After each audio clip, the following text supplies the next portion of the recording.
Welcome to my channel. আজকে আমাদের special item chicken biryani. চলো ব্লগটা দেখে নাও।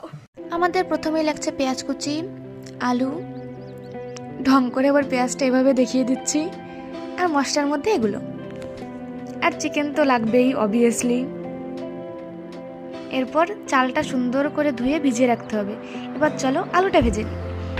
তোমাদের কার কার বিরিয়ানির আলু পছন্দ কমেন্ট করো তো। আমার তো ভীষণ পছন্দ, আলু না হলে চলবেই না। আর আজকে আমাদের বাড়িতে অনেকদিন পরে বিরিয়ানি হচ্ছে, আর আজকে শীতটাও আছে, শীতের মধ্যে বিরিয়ানি জমে যাবে একদম। এরপর যে হাঁড়িতে আমরা রাইসটা করব তার মধ্যে একটু তেল, গোটা গরম মশলা, তেজপাতা দিয়ে দিলাম। আর এখন বেরেস্তাটা বানিয়ে নিতে হবে, সুন্দর করে লাল লাল করে ভেজে বেরেস্তাটা করে নেব। আরেকটা কথা তোমাদের সঙ্গে শেয়ার না করেই পারছি না।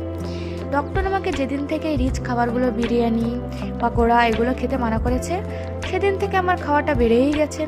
যতই ভাবছি খাবো না, কিন্তু নিজেকে আটকাতেই পারছি না, আর এদিক সেদিক করে খাওয়া হয়েই যাচ্ছে। তোমাদের সঙ্গেও কি এমনটা হয়? এখন চিকেনটা ম্যারিনেট করা কমপ্লিট, পেঁয়াজটা দিয়ে দিচ্ছি, মশলাটা দিয়ে সুন্দর করে কষাতে হবে। মশলাটা কষানো হয়ে গেলে এরপর চিকেনটা দিয়ে দেবো। চিকেনটা দিয়ে সুন্দর কষাতে হবে। চিকেনটা কষানো না হলে মাংসটা ভালোই হবে না। সুন্দর করে ঢেকে ঢেকে আস্তে আস্তে ধীরে ধীরে করতে হবে। আরেকটা কথা বলি, এখন তো আমাদের বিরিয়ানি মনে হচ্ছে ন্যাশনাল ফুড হয়ে গেছে। যে কারণেই হোক, অকারণেই হোক, আনন্দ দুঃখ যাই হোক, বিরিয়ানি আমাদের লাগবেই। অনুষ্ঠান, যে কোনো অনুষ্ঠানে আমরা তো বিরিয়ানি লাগবেই, এটা মাস্ট। এখন লেয়ারিং চলছে, বেরেস্তাটা দিয়ে দিচ্ছি। কথা বলতে বলতে অনেকগুলো স্টেপ হয়ে গেল, কিন্তু তোমরা দেখে নিও, বিরিয়ানি তো তোমরা দেখেই নিও। এখন দম দেওয়া কমপ্লিট।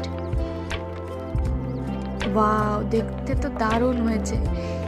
এবার আমি তো গোপাল ভাঁড় দেখতে দেখতে খাওয়াটা কমপ্লিট করব। তোমরা কে কে গোপাল ভাঁড় দেখতে দেখতে খাও কমেন্ট করো তো। এবার আমি খেয়ে বলছি কেমন হয়েছে। উফ, বিরিয়ানিটা যা হয়েছে না আজকে, অসাধারণ। এই শীতে তোমরাও খেও।